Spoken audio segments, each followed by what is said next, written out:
Сәлем достар, қалдарыңыз қалай? Мен бүгін сіздермен өте керемет лайфхакпен бөлісетін боламын. Ол не деп ойлайсыздар?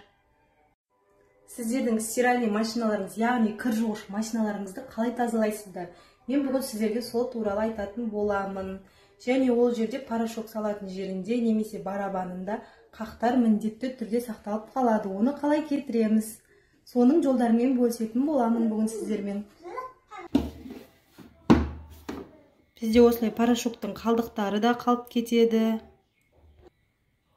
Сіздерге көрініп тұр ма?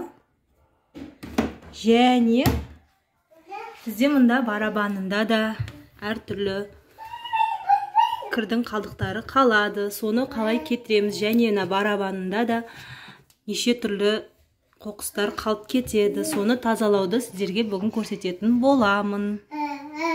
Бүгін бізге керегі лимонный кислота қажет. Бұл лимонный кислота 15 грамм. Және ешқандай порошокты қажет етпейді. Осы лимонный кислотаны алып, жарты бөлігін порошок салатын жағымызға, және жарты бөлігін барабанымызға салатын боламыз. Осы лимонный кислота ғана бізге қажет болады, достар. Осыны ашамыз. Және қазір салып көрсетеміз. Енді осылай порошок салатын жағымызға жарты бөлігін саламыз.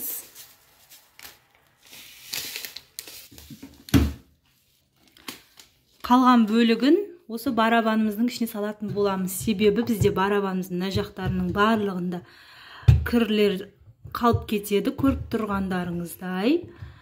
Бізде күнделікті кір жуылады, сол себепті осылай қалдықтар қалып кетеді. Осы барабандарында да кірдің қалдықтары қалады, соны кетіретін боламыз.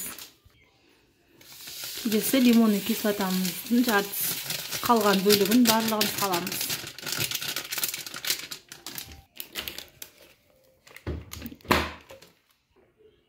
Енді бізге маңыздысы температураны қалай қоямыз деген сұрақ болады сіздерде.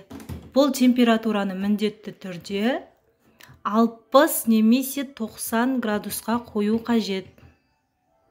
Егер сіздердің стиранелеріңіз біраз уақыт жуылмаған болса, 90 градусқа қоюға кеңес беремін. Ал күнделікті тазалап жүрген болсаңыз, 60 градусқа қоюға болады. Осылай 70 градусқа қойып, жақсылап қазір жуып шығады біздің лимонный кислотамыз. 15 минутқа қоямыз. 15 минутта стиральныйыңыз тап-таза, күшті, новый болып шығады. Және болғаннан соң губкамызбен барабандарымызды және мына жердегі қалдықтарымыздың барлығын сүртіп аламыз. Бізде стиральный машинамыз тоқтады. Енді осындай губкамыздың көмегімен барлық жерлерін сүртіп аламыз. Даже барабандарында сүртуіміз қажет. Достар, осы процедурадан кейін сіздердің стиральный машиналарыңыз сіздерге рахмет айтатын болады. Және тап-таза болып шықты.